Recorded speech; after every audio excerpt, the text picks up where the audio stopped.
직장을 퇴직한 후 아들아 돈 공부해야 한다 라는 책을 출판해서 문화자본가로 인생 이막을 극적으로 반전시킨 저자는 자신이 책의 저자라는 문화자본가로 거듭날 수 있었던 계기가 TV에서 방송되었던 나훈아 쇼였다고 얘기하고 있습니다.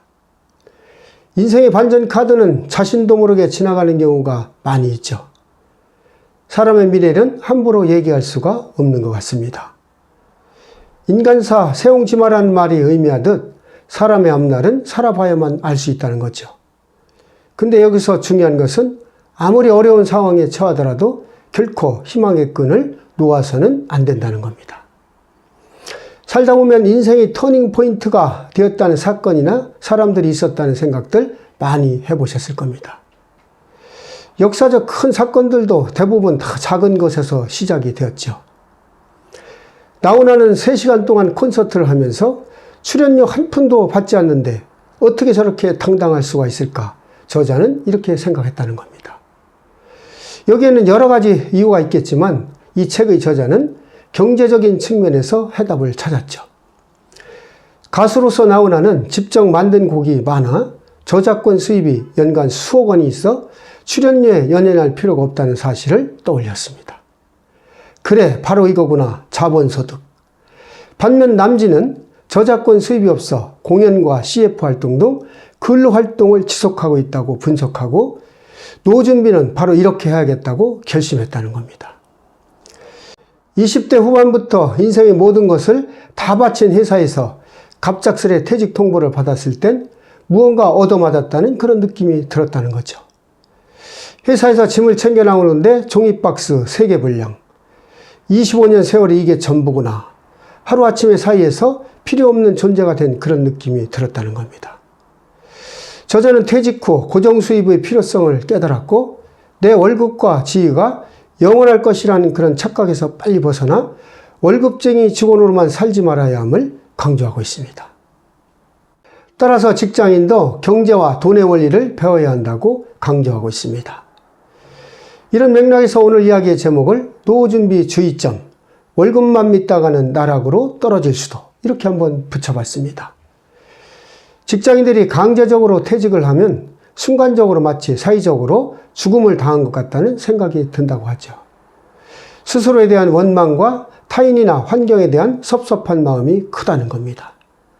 그래서 모든 인연을 끊고 외톨이로 지내는 사람들도 있죠. 저자는 글을 쓰면서 이런 원망의 감정에서 벗어날 수 있다고 적고 있습니다. 책의 겉면에 직원으로 시작하라. 그러나 직원으로 살지 말아라고 쓰고 있죠. 월급의 달콤함에 젖어 계속 일만 했지 자본소득을 확보할 생각은 전혀 할 수 없었다는 겁니다. 그래서 직장인으로 근로소득으로 시작하되 자본사업가로 거듭날 준비를 하라고 조언하고 있습니다. 기업은 그저 열심히 일하는 근로자로만 살기를 원하기 때문에 스스로 배우지 않으면 돈과 경제 원리를 알 수 없음을 강조하고 있죠.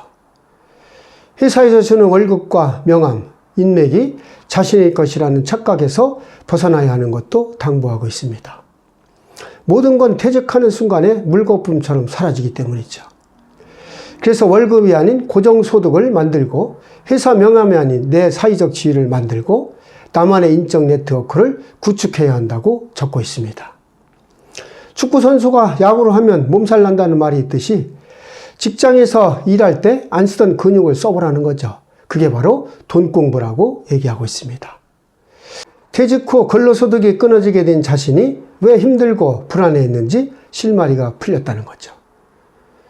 그래서 경제구조를 공부해야겠다는 생각에 하루에 한 편씩 경제와 관련된 글을 쓰기로 결심을 했다는 겁니다. 글을 쓰던 중 수십만 회원이 있는 카페에 우연찮게 글을 연재하게 되었고 이 반응이 뜨거워서 그 자료를 모아 책을 내게 되었다는 거죠. 그 내용 중에 하나가 나훈아를 자본소득, 남진을 근로소득에 비유한 글이 특히 반응이 뜨거웠다는 겁니다.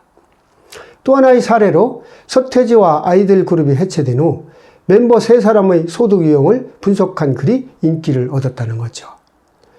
한 사람은 춤이라는 육체노동으로 근로소득을 얻고 있었고 다른 한 사람은 연예 계획사를 차려서 사업소득을 얻고 있었지만 서태지만큼은 자신이 만든 컨텐츠의 저작권으로 자본소득가가 되어 있다는 것을 지적하고 있었습니다. 저자는 글을 쓰기 시작한 지 6개월 만에 베스트셀러 작가라는 문화자본가로 거듭나게 되었죠. 인세로 수천만 원 수입이 생겼고 또 책이 알려지면서 강연 수입도 따라왔고 1년 만에 1억 원이 넘는 소득을 확보하게 되었다는 겁니다. 월급 받는 근로자였던 그는 퇴직 후 제2의 삶에서 문화자본가로 변신한 것이죠. 앞으로 책을 더 출판하고 유튜브도 시작해 유튜브에서 다른 컨텐츠를 모아 책으로 만든 그런 포부도 가지고 있는 것을 적고 있습니다. 오늘은 예상치 못하게 퇴직을 하고 문화자본가로 거듭난 사례에 대해서 한번 말씀을 드려봤습니다. 월급만 믿고 있다가 갑자기 퇴직을 하게 되면 자칫 나락으로 떨어질 수 있으므로 자신이 잘할 수 있는 것으로 나만의 직업을 만들어가면 좋을 것 같습니다. 오늘도 희망아고라를 찾아주셔서 감사드리고 앞으로 더 좋은 내용을 가지고 찾아뵙도록 하겠습니다. 고맙습니다.